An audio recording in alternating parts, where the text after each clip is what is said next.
नमस्कार। एक बैनर दिखा रहा हूँ जिसमें राहुल गांधी दिखाई दे रहे हैं और लिखा है कांग्रेस के झूठ। थोड़ा आगे बढ़ेंगे तो सबसे बड़ा धोखा, और फिर प्रदेश के मुखिया अशोक गहलोत का फ़ोटो। आखिर ये क्या ऐसी चीज़ें हैं जिसमें कांग्रेस के झूठ, सबसे बड़ा धोखा और मुख्यमंत्री अशोक गहलोत एक साथ दिखाई दे रहे हैं? क्या है ये पूरा मामला? क्या धोखा हो गया आप लोगों के साथ? कौन है आप, कहाँ से आए हैं और क्या धोखा हुआ है? राकेश पालीवाल, विद्यार्थी मित्र, पंचायत शिक्षक विद्यालय सहायक संघ जिला अध्यक्ष, राजसमंद। वर्तमान कांग्रेस सरकार ने अपने घोषणा पत्र में ये कहा था कि हम संविदा कर्मियों को स्थायी करेंगे, लेकिन 5 वर्ष हमें आग्रह, अनुनय, विनय और निवेदन करते हुए हो चुके हैं, लेकिन इन सरकार से हमें अभी तक यह नहीं लग रहा है कि हम नियमितीकरण के किसी भी बिंदु तक या आसार तक हमें पहुँचे हों। इसलिए हमें मजबूरन आचार संहिता लगने वाली है, इसलिए मजबूर होकर हमें यह बैनर पोस्टर लगा के और राजसमंद के प्रभुजी टोकिया करके कांग्रेस के नेताजी हैं, वो आए हैं और उन्हें हम हमारी परिवेदना, पीड़ा सुनाने जा रहे हैं। ऐसा नहीं लगता है कि ये पीड़ा सुनाने में थोड़ी देरी हो गई, क्योंकि आचार संहिता के मुहाने पर खड़े हैं अब?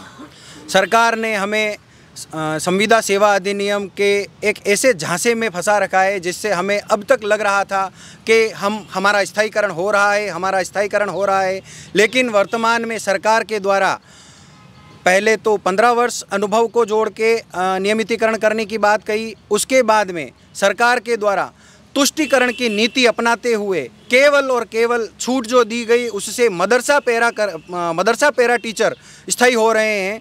इससे सरकार की तुष्टीकरण की नीति स्पष्ट उजागर होती है और जो हमारा पूर्व अनुभव है उसे सरकार ने नगण्य करके और हमारे को बीच में गैप बताकर हमारे पूर्व अनुभव को नहीं गिना और हमें केवल 5 वर्ष अनुभव काउंट करके और हमें नियमितीकरण से वंचित कर दिया। आप तुष्टीकरण के भी आरोप लगा रहे हैं। अगर होर्डिंग बैनर देखो तो उसमें भी बड़े गंभीर और बड़े क्या कहते हैं तीखे शब्दों के साथ आरोप लग रहे थे। ऐसा नहीं लग रहा है ये कि और सरकार को नाराज करने की स्थिति नहीं बन जाएगी? सरकार से हमने 5 वर्ष तक अनुनय विनय किया, आग्रह किए, उनके पैरों में हमने हाथ जोड़े, बहुत अनुनय विनय और मिन्नतें किए सर, फिर भी सरकार के द्वारा हमें ऐसा कोई भी बिंदु या ऐसा कोई भी हिंट नहीं दिखा जिससे हमें यह लगे कि हमारा नियमितीकरण हो रहा है।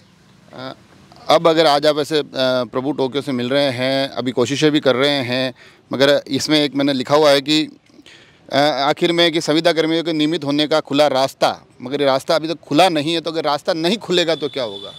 तो सरकार के खिलाफ हम जन जन तक सरकार की खामियों को पहुंचाएंगे और हम स्वयं एक सरकार की नाकामी है, क्योंकि हमें 5 वर्ष संविदा कार्मिक बने हुए हो चुके हैं और यह सरकार जब आई थी सत्ता में तब यह कह के आई थी कि हम संविदा कर्मियों को नियमित करेंगे और हमने इस सरकार का साथ दिया था। अब अगर हमें नहीं दिखेगा कि हमारा नियमितीकरण नहीं हो रहा है तो हम इस सरकार की खिलाफत करेंगे। तो देखा आपने, बड़ी नाराज, आक्रोश और जो शब्दों का मैं बार बार कह रहा हूँ कि हमारे साथ धोखा, कांग्रेस के झूठ, तुष्टीकरण, इन तमाम आरोपों के साथ साथ ये कहा जा रहा है कि अगर अब हमारी नहीं सुनी जाती है तो हम लोगों को ये बताएंगे कि बाकी सब तो छोड़िए, हमारा नियमितीकरण नहीं होना अपने आप में सरकार की नाकामी है। बड़ी गंभीर प्रवृत्ति के आरोप है और इन आरोपों को लेकर ये कांग्रेस नेताओं से मिलने जा रहे हैं। हम कोशिश कर रहे हैं कि इनकी आवाज़ आप तक पहुँचाए। आप सभी लोग जुड़े रहें राजसमंद एक्सप्रेस से। धन्यवाद।